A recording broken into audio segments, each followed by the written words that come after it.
Hey, salut, c'est Goudrel. Euh, je vous partage un petit quelque chose avec vous autres, là, ce matin.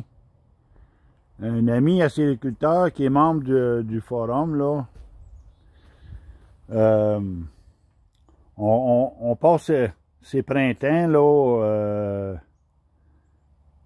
à entailler quelques érables, 25 érables même, à la chaudière.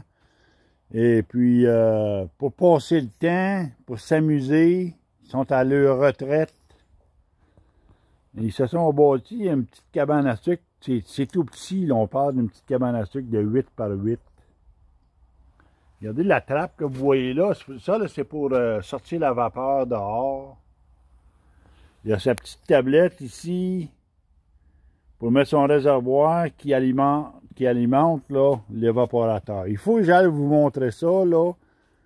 C'est de toute beauté, là. Regardez bien ça, là. Un petit poêle à bois avec une panne de 16 par 16. Ben ici, là, le monsieur, là, tellement emballé, tellement, tu sais, là, emballé de faire du sirop d'érable qu'à un moment donné, tu sais, là, il recherchait un peu d'efficacité avec ça. Alors, il est rentré en contact avec moi, et puis, regardez ça, là, que c'est qu'il a fait. Il faut que je vous montre ça, là. Ça n'a pas de bon sens, là. D'abord, il s'est fait un préchauffeur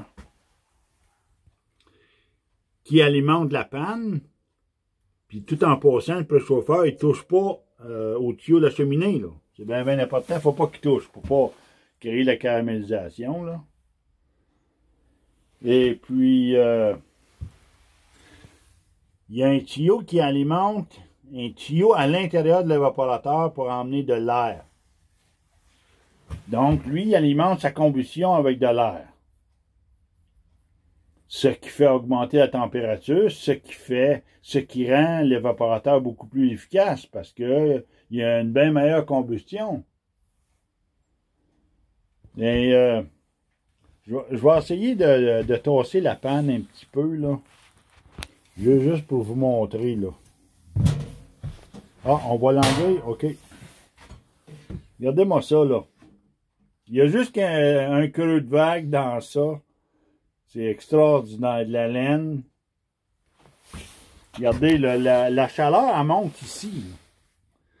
Donc, la chaleur, quand elle monte, là, ben, elle vient licher le dessous de la panne à sa pleine grandeur pour rentrer, là, dans la partie pour la cheminée, là. Regardez, la laine est blanche. C'est pas un signe d'une bonne efficacité, ça. La laine vient même pas noire. Donc, lui, avant de faire ça, il évaporait, tu peux remettre la panne, il évaporait à peu près 6-7 litres à l'heure.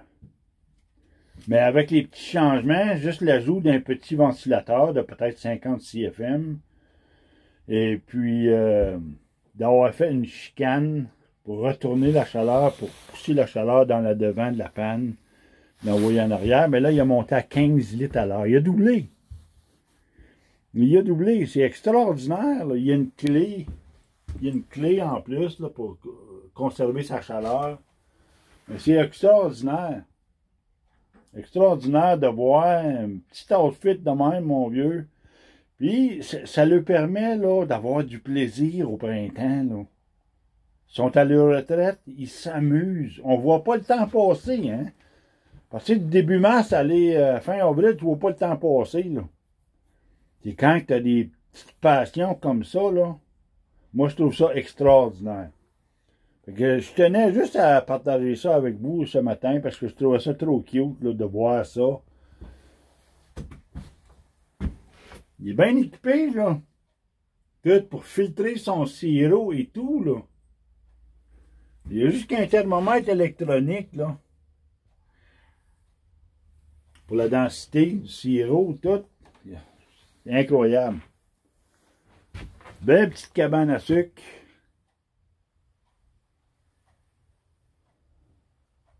Moi, je trouve ça merveilleux. Je trouve ça merveilleux. Fait que c'était ça la petite vidéo de ce matin.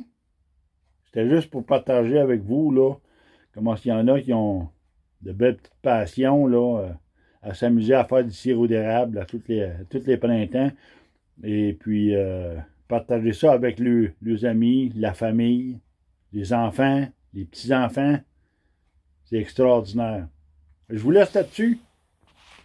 Salutations.